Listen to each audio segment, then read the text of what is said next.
უკრაინის საჰაერო სივრცე დახურა სამოქალაქო თვითმფრინავებისათვის ევროპის საჰაერო ნავიგაციის უსაფრთხოების ორგანიზაციამ. ანალოგიური აკრძალვა შემოიღეს ამერიკის შეერთებულმა შტატებმა და ჩინეთმა. როიტერის ცნობით, უკრაინის საჰაერო სივრცეში ფრენების განხორციელებაზე უარი თქვეს კომპანიებმა Turkish Airlines, Lufthansa და Air France-მა. დონეცკში მალაიზიის ავიახაზების კუთვნილი ბოინგის კატასტროფის შედეგად სატრანზიტო ფრენების მარშრუტი შეცვალეს საქართველოში კომპანიებმა Wizz Air-მა და უკრაინის საერთაშორისო ავიახაზებმა.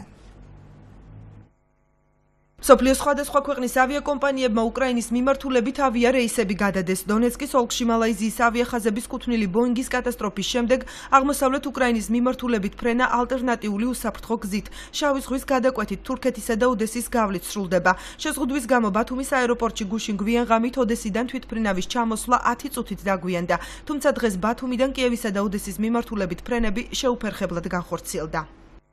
სამოქალაქო ავიაციის სააგენტო საქართველოში რეგისტრირებულ ავიაკომპანიებს მოუწოდებს ფრენების დაგეგმარებისას გაითვალისწინონ უკრაინის საჰაერო სივრცეში დაწესებული შეზღუდვები და გამოიყენონ ალტერნატიული მარშრუტები.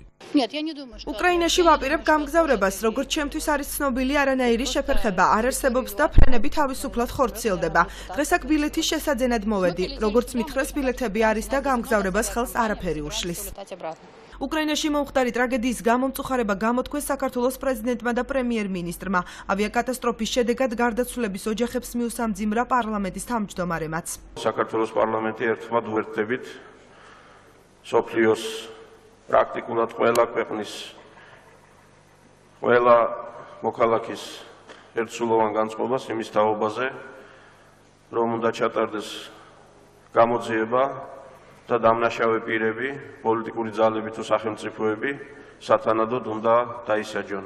მალაიზიის ავიახაზების კუთვნილი Boeing 777 დონეცკის ოლქის დასახლებულ პუნქტ გრაბოვოში გუშინ საღამოს ჩამოვარდა, რომლის შედეგადაც ბორტზე მყოფი 298 ადამიანი დაიღუპა. უკრაინის პრეზიდენტი კატასტროფას ტერორისტულ აქტს უკავშირებს. რუსეთის პრეზიდენტი ვლადიმერ პუტინი კი პასუხისმგებლობას უკრაინის მთავრობას აკისრებს.